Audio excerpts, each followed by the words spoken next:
સુરતમાં હોટેલની આડમાં ચાલતા દેહ વેપાર પર વારંવાર પોલીસ દરોડા પાડી રહી છે, ત્યારે એન્ટી હ્યુમન ટ્રાફિક યુનિટની ટીમે પાલ પોલીસ મથકની હદમાં સલૂનની આડમાં ચાલતા દેહ વેપાર પર દરોડા પાડી 4 મહિલાઓને મુક્ત કરાવી ગ્રાહકો સહિત સંચાલક મહિલાની ધરપકડ કરી હતી। સુરતના પાલ સ્થિત રાજ આર્કેડના બીજા માળે આવેલા રૂપા ફેમિલી સલૂનમાં દેહ વેપાર ચાલતો હોવાની બાતમીના આધારે એન્ટી હ્યુમન ટ્રાફિકિંગ યુનિટે દરોડા પાડ્યા હતા।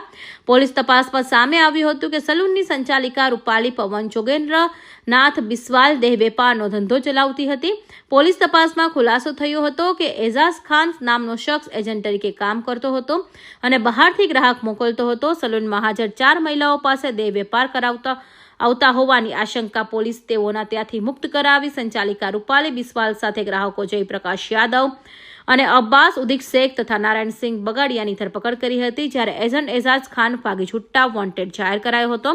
હાલ સમગ્ર મામલે પાલ પોલીસ મથકે ફરિયાદ નોંધાતા વધુ તપાસ પાલ પોલીસ હાથ ધરી છે। Bureau report, Hind TV news, Surat.